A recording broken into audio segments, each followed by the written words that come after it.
Yes, life can be wonderful if you're not afraid of it. All it needs is courage, imagination.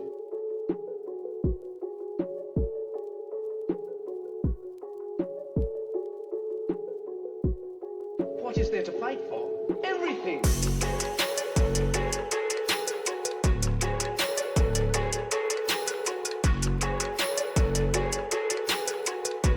Life itself isn't that enough?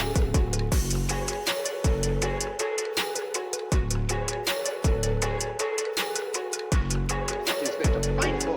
Life is a beautiful, magnificent thing. What's up, everybody, and welcome to QuandaryQPod. Today we are going to mix it up a little bit, and we're going to read something. And it is a book from 1973, and I apparently just so happened, I just looked. I have the first edition, I guess. It is falling apart. It's a paperback. But it is Stranger Than Fiction, Weird Stories and Ghostly Happenings by Martin Walsh. And it's not a big book or anything, but it has, different stories in it. Maybe 10 stories? Yeah, exactly 10 stories. So, I'm going to pick one, and we're just going to read. And I actually chose the last one because it's new to me too. I haven't made it this far. So, this one is called Outer Space Experiment in ESP.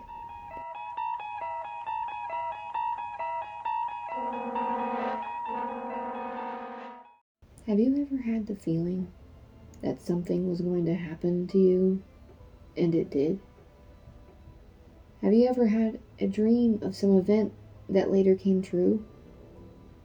Have you ever been thinking of a person in another town, only to have that person call you on the phone at precisely the moment you were thinking of them? If you have, then you may have had a simple experience in extrasensory perception. Long ridiculed by most as mere coincidences or even as forms of witchcraft, ESP has slowly been converting its doubters into believers. Then, in February of 1971, a dramatic experiment in ESP aboard Apollo 14, the fourth spaceship to transport men to the moon, attempted to prove scientifically the existence of the mysterious sixth sense. The ground at Cape Kennedy, Florida vibrated as the huge Saturn V engine roared to its full power. Billowing orange smoke rushed from the huge rocket. For 8.9 seconds after ignition, Apollo 14's engines roared to a full thrust of nearly 8 million pounds. Then the four steel restraining arms which held the rocket in place retracted, exposing the gigantic rocket to the rays of the morning sunlight. Slowly the rocket struggled against the Earth's gravity. It seemed for a breathtaking second that Apollo 14 would be unable to lift itself into the atmosphere. Then slowly it began to rise. In 8 seconds it had cleared the launching tower. Then it began to pick up speed as it headed into the low-hanging clouds, which for a while had threatened to postpone the launching. Apollo 14 was headed toward the moon. It was January 31st, 1971, the 13th anniversary of our nation's first satellite launching. On January 31st, 1958, a 70-foot unmanned Jupiter C rocket lifted the 30.5 Explorer 1 capsule into orbit around the Earth. It was a humble beginning, but a beginning nevertheless. Then, in 1961, a Redstone rocket, the first American manned spaceflight, was launched from Cape Kennedy, commanded by Alan Shepard, Jr. and Virgil Grissom. Freedom 7 rocketed 116.5 miles into the sky and 302 miles downrange from the launching site. It was an important, if modest, beginning compared with the more spectacular flights to come. Apollo 14 marked a landmark in space exploration in many ways. For one, it marked the return to spaceflight of Alan Shepard, one of America's first space heroes. Scheduled to fly the first two-man mission into space in 1963, Shepard was suddenly grounded. He had somehow developed an ailment in the inner ear, causing dizziness and nausea. Eventually, the disease would lead to total deafness. Unable to stay away from the exciting world of spaceflight altogether, Shepard took a job as chief of the astronaut office. But it was not the real thing for Captain Shepard. Wishing to be personally involved in the Apollo voyages to the moon, Shepard went to a Los Angeles physician. The physician planted a small tube in Shepard's ear, which successfully drained the fluid from the inner ear to a spinal cavity. Now Shepard, the old man of spaceflight at the age of 47, once again found himself in the limelight. Together with fellow astronauts Stuart Roosa and Edgar Mitchell, he hoped to explore the Fra Mauro region of the moon. Fra Mauro is a hilly range thought to contain a wealth of geological information, which could eventually reveal facts which would even tell of the origins of the universe. Apollo 14 also represented a pivotal flight in the Apollo series. Apollo flights 8 through 12 had been near-perfect space flights, but Apollo 13 had resulted in near disaster. The explosion of an oxygen tank had left Apollo 13's command module without power. Astronauts Fred House, James Lovell, and John Swigert were forced to rely on the lunar module for electricity, heat, and water on the return trip from the moon. It was a close call. The fact that something unforeseen had actually happened in space threatened the continuation of all future manned space exploration. The spacecrafts that were once thought to be faultless now had to prove themselves all over again. Astronauts Shepard, Mitchell, and Roosa were trained to a peak of proficiency for the Apollo 14 voyage. A delay of 3 months in the project had enabled the team to spend hundreds of hours in spacecraft simulation, responding to emergencies of every kind. The crew of Apollo 14 was composed of 3 of the best qualified men in the space program.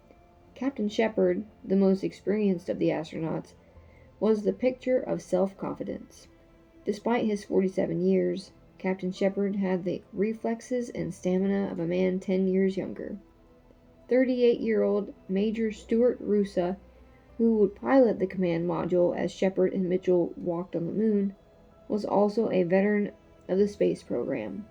Major Roosa, like the others, knew the dangers that faced the crew. Major Roosa had been the last man to speak to the 3 astronauts who lost their lives aboard Apollo 1. Apollo 14 was fortunate in having aboard Commander Edgar Mitchell, a highly qualified astronaut with a reputation for being one of the most intelligent men in the entire space program. Commander Mitchell was endowed with an insatiable curiosity that went far beyond scientific data. Commander Mitchell was interested in the workings of the human mind, and during his free moments aboard Apollo 14, hoped to experiment in the area of extrasensory perception. I think we are learning and have learned that there is a great deal about the human mind, the human spirit, the essences of humanity that is somewhat different from what we've thought in the past, Commander Mitchell had once remarked. As a young boy, Edgar Mitchell was possessed of an inquiring mind. From his earliest days, young Edgar was fascinated by aviation and the mysteries of space. Born in Hereford, Texas, on September 17, 1930, Edgar grew up close to a small airfield. He worshipped the crop-dusting pilots who flew old biplanes from the tiny airfield. Before long, young Edgar used to scrub down planes in exchange for free rides. Edgar Mitchell's education was a highly technical one, fully equipping him for the challenge of spaceflight. He had graduated with a Bachelor of Science degree in Industrial Management from Carnegie in 1952, a Bachelor of Science degree in Aeronautical Engineering from the U.S. Navy's Postgraduate School in 1962, and a Doctor of Science degree from Massachusetts Institute of Technology in 1964. My academic credentials were planned with the space program in mind, said Mitchell. As Apollo 14 headed for the moon, the next few days promised to yield scientific data invaluable to mankind. Not only did the astronauts plan to observe many facets of the moon with complex scientific instruments, but in the person of Commander Mitchell, another type of experiment was about to take place, far different from any experiment ever conducted in outer space. For a while, Commander Mitchell's duties aboard Apollo 14 occupied almost all of his time. There were few free moments as the rocket left its orbit around the Earth and headed for a lunar orbit. But then, as the huge rocket settled on its course, Commander Mitchell began his experiment. The plan consisted of a simple experiment in the thought transference, or telepathy, one of the three branches of extrasensory perception. Commander Mitchell hoped to serve as a sender of thought messages back to Earth. On Earth, 4 specially selected persons would serve as receivers in attempting to receive Commander Mitchell's thought messages. For his experiment, Commander Mitchell planned on using the well-known Zener cards. The cards were named after Mr. K. E. Zener, an early researcher in the area of extrasensory perception. Together with Dr. J. B. Rhine of Duke University, one of the most well-known researchers in the entire field, Zener developed a set of 25 cards which he and Dr. Rhine used to conduct countless ESP experiments. The cards are a simple but conclusive method of determining ESP ability. One person acts as a sender and the other as a receiver. The sender shuffles the cards and puts them face down on a table. He or she then picks up one of the cards and concentrates on the card, at the same time attempting to transfer his thoughts to the receiver. The receiver in turn tries to concentrate on the thought message and attempts to name the card that the sender has chosen. Results using Zener cards will vary from individual to individual. Some receivers are highly responsive to thought messages. One of the most exciting discoveries in the history of ESP involved a man named Hubert Pierce. Working with Dr. Rhine at Duke University, it was discovered that Pierce scored remarkably high in testing Zener cards. Pierce, a young divinity student, averaged scores of 5 to 10 hits above chance. A hit is a correct identification of a Zener card. The odds against these high scores on a consistent basis are billions to 1. A set of Zener cards contains 25 cards. The set consists of 5 circles, 5 crosses, 5 wavy lines, 5 squares, and 5 stars. The laws of chance would give a person 5 correct responses in each set of 25 guesses. Other individuals have become known for their ESP ability. A 9-year-old girl named Amy had the remarkable ability of identifying ordinary playing cards with an amazingly high degree of accuracy. Amy was able to identify 24 cards correctly out of a deck of 52 cards. She also identified 18 others correctly but named the suit incorrectly. Remarkably enough, Amy had missed completely on only 10 guesses. The odds against such a performance are millions to 1. ESP experiments are nothing new, even in the world of exploration. In 1933, a group of Russian flyers crashed somewhere in the area of the North Pole.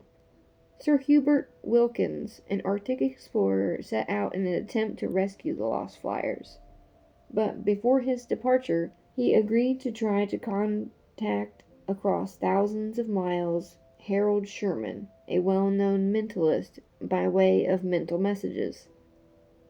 While Wilkins was looking for the lost flyers, he projected his thoughts to Sherman in his New York apartment. Both the sender Wilkins and the receiver Sherman kept diaries of their thoughts. Each night, the two men sent records of their messages to Dr. Gardner Murphy. Remarkably enough, Dr. Murphy discovered that the messages matched in over 70% of the entries. On the Armistice Day in 1937, Sherman clearly saw in his mind's eye Wilkins' plane forced down in a blizzard. Right after this, he perceived an image of the explorer waltzing at a dress ball. At the time, the image made little sense to him. 10 days later, however, when Wilkins' report arrived, the image became clear. Wilkins' plane, in an emergency flight to Saskatchewan, had been forced down during a blizzard in Regina, Canada. In Regina, Wilkins was invited to attend an Armistice Day ball. The mystery of the strange image was cleared up. The distance between the two men was approximately 3,500 miles, lending support to the theory that distance does not affect extrasensory messages. It was this fact that Commander Mitchell wished to prove. Mitchell, like many others, was quite familiar with the countless cases of spontaneous ESP experiences. For years, Dr. Ryan at Duke University and other scientists in the field of parapsychology had been conducting planned scientific experiments in ESP. But no one had ever tried an ESP experiment across 250,000 miles of space. Commander Mitchell's experiment called for the transferring of thought messages on 6 separate occasions through the use of the Zener cards.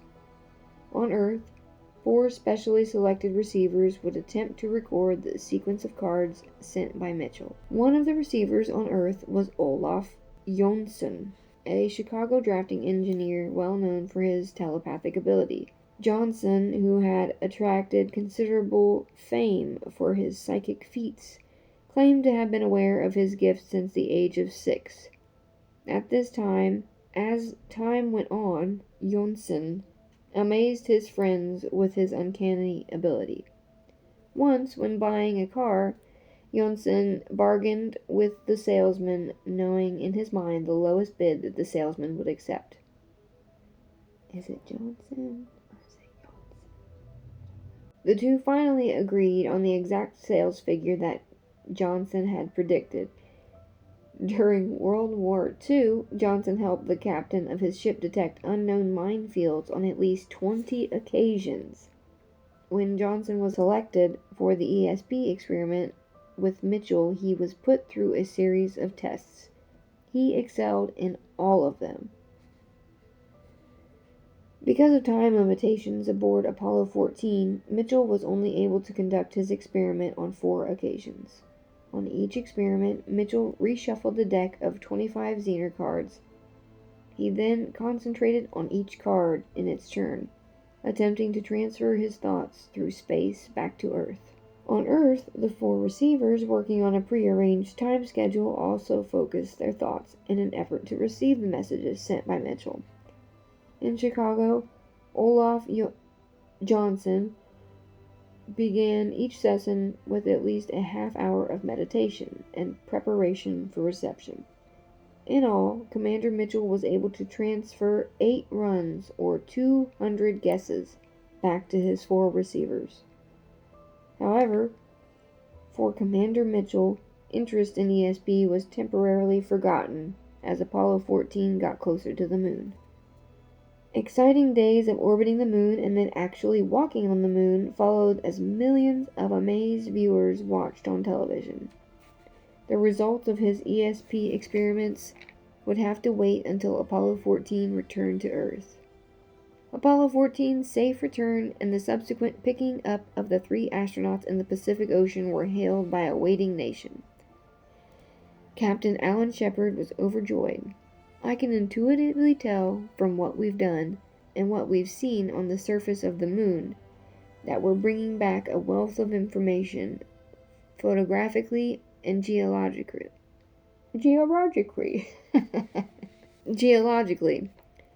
and we've left another station on the moon, sending back information for scientific purposes. Really? I think that generally speaking, it was a smash success. For Commander Mitchell, the scientific success of the mission was gratifying. Analysis of the results of the ESP experiments, although optimistic, were inconclusive. In Chicago, Olaf Johnson said, "At times I was 100% sure I saw the cards clearly, but other times the image was blurred." An analysis of the 200 thought messages sent back to Earth revealed some interesting statistics. 2 of the 4 receivers correctly identified 51 of the 200 cards. Since pure chance would account for 40 correct responses, 51 correct guesses seemed to indicate ESP transfer. Mitchell dismissed the results as inconclusive, however. This is an acceptable significant result in other sciences, but parapsychology is more conservative and considers such odds as only suggestive of extrasensory performance, Mitchell said. Analysis of the other receivers revealed a startling result. One receiver correctly identified only 35 cards. This result is so far below chance that the odds are approximately 3,000 to 1 against it. However, this was highly interesting to Mitchell since it revealed a well-known fact of ESP research known as negative ESP. Early investigators in ESP research found that some subjects scored considerably below chance in test after test. For a while, the researchers were baffled by this odd phenomenon. Now it is realized that low scoring is just indicative of ESP as is high scoring. It would seem that in order to give the wrong answer the majority of times, it is necessary to know the correct answers. Thus, those who scored far below chance were using their ESP to perceive what the correct answer was subconsciously, but for some reason they blocked out this answer and gave an incorrect one. Those achieving low scores do not realize what is happening. In fact, they may think that they are doing their best. Commander Mitchell and the researchers with whom he was working had accumulated some interesting statistics. 2 of the 4 receivers had scored far above chance, and 2 far below, tending to prove the existence of ESP. However, Commander Mitchell and his colleagues were being cautious. Their experiments, although interesting, still cannot be declared as absolute proof. Scientists know that proof of any phenomenon can be established only after countless experiments covering a wide variety of different situations. What then had Commander Mitchell's experiments accomplished? The single most important thing was to indicate to the world that serious research is being conducted in the area of ESP. Long regarded as a kind of novelty or parlor game, the experiments by Commander Mitchell, a highly trained scientist, elevated the position of a field that is still in its infancy. The experiments also brought to light the fact that future astronauts could possibly be trained in ESP and telepathy in particular, with man talking of future flights to Mars and further. It is not beyond the realm of possibility that telepathy will be the only means by which astronauts will be able to communicate in certain emergency situations. Apollo 14 was a huge success, and its accomplishments were a tribute to the courage and scientific knowledge of man. Yet, perhaps someday, the simple experiments in extrasensory perception conducted in outer space by Commander Edgar Mitchell may prove a landmark every bit as important as the moon landing. For Commander Mitchell was engaged in the pursuit of one of man's last frontiers, every bit as magnificent as the mysteries of outer space, the exploration of the mind of man.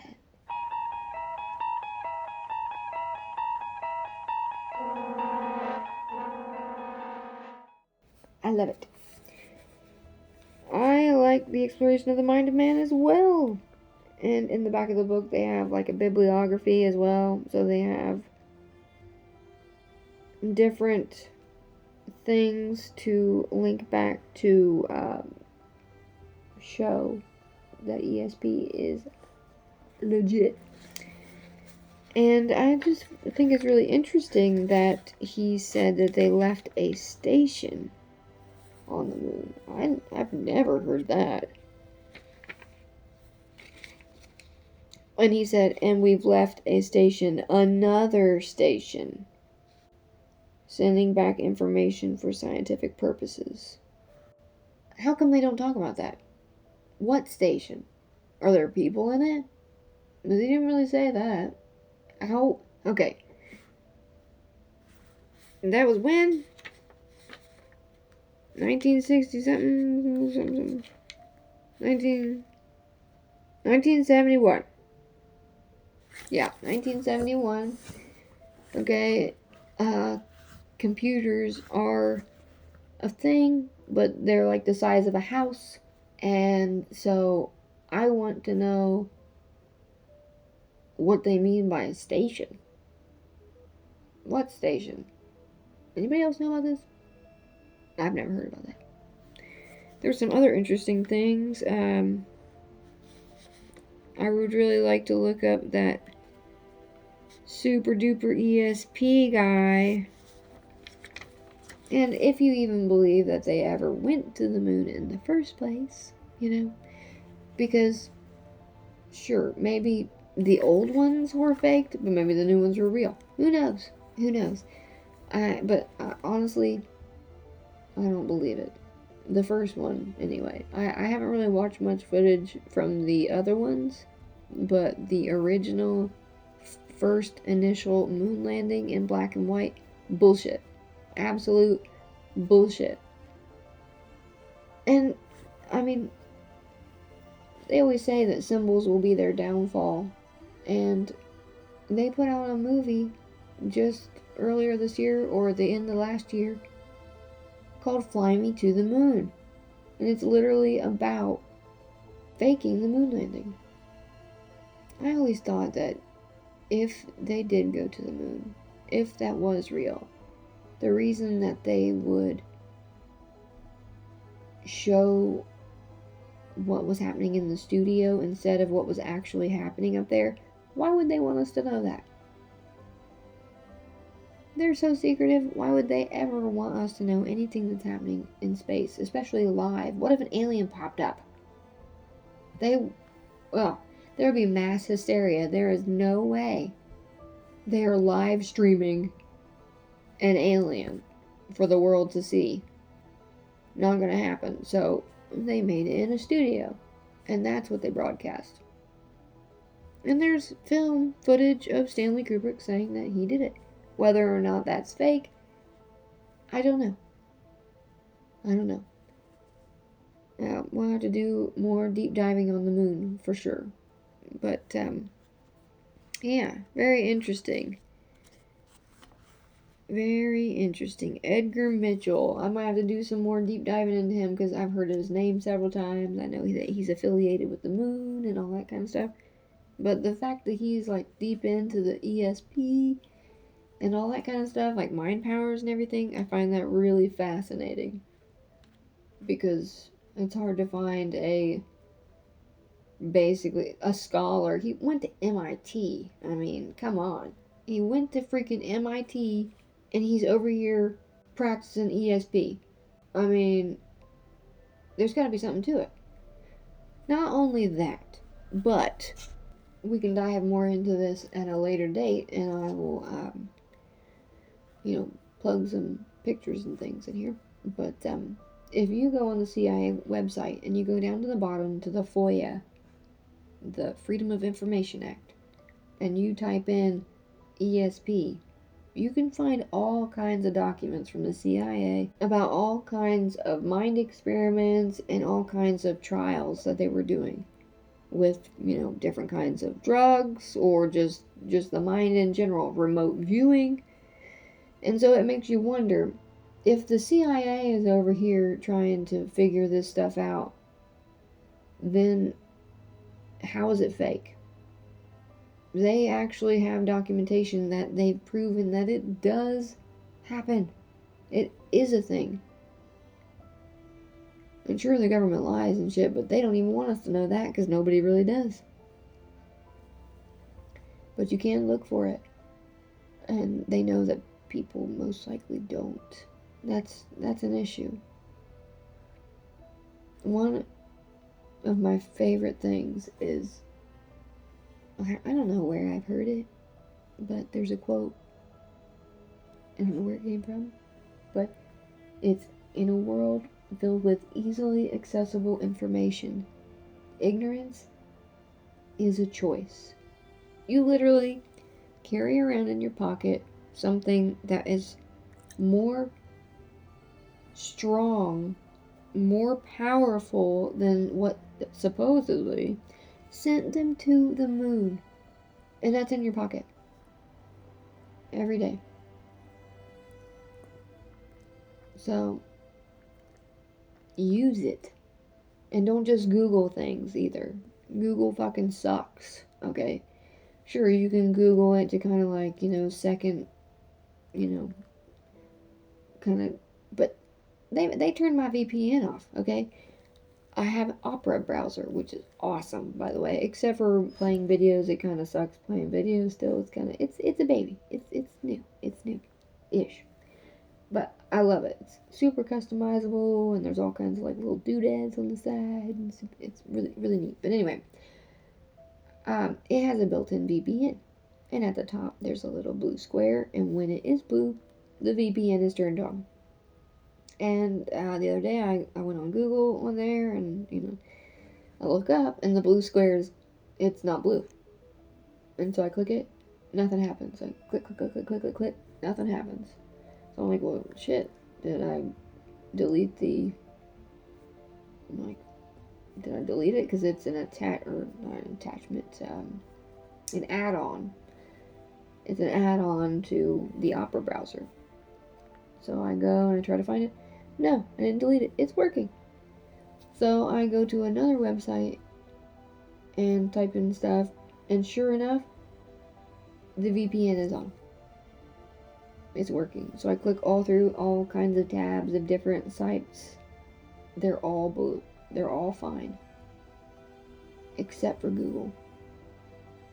It automatically turns my VPN off, and it will not let me turn it back on. I don't know what that's about. Now, do they do that with like Tunnel Bear and other types of things? I don't know. Never noticed. I don't know if they can. Maybe there's something on Google that switches it off. I don't know.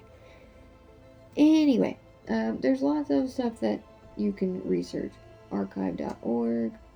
Use Yandex rather than Google, or as like a primary and Google as a secondary type of thing.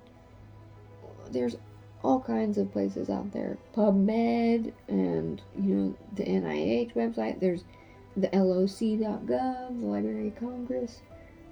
All kinds of places, all kinds of libraries and things to check out if you don't want to physically go to a library. You can literally travel around to different libraries on your phone. And there's places where you can get free books and all kinds of stuff. The information is limitless. It just requires some work in getting the information, of course, and I know that a lot of people don't want to put the time and effort into that. People are busy, I get it, but, don't go screaming in people's faces what you call facts when you're just parroting what you've heard from everybody else. When you can't even back it up with anything. You can't go past the sentence that you said. When somebody asks you the definition of a word, you're like, Don't be like that. Actually do your research. And if you're going to die on a hill, you better make sure you know what the hell you're dying for. You know what I'm saying? And, yeah, I just wanted to read that, and I'm going to kind of make this a little thing. These are going to be simple little episodes that hopefully can spark off bigger ones, depending on the topics that they bring up within them. But I love anything to do with the mind. Super fascinating. But anyways, I hope everyone is well out there. I wish everyone a good weekend and a good week, or whatever, whenever, wherever you may be. And yeah, just remember, guys, life is too short to take it so seriously. Remember to laugh and give yourself a hug every once in a while, because it's good for you. And question everything. Remember that. Question everything. And embrace the quest. Bye, guys.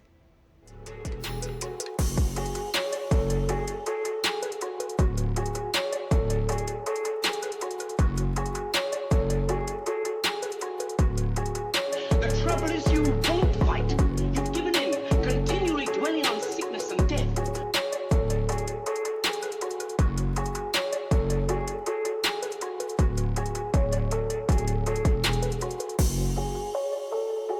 There's something just as inevitable as death, and that's life. Life, life, life.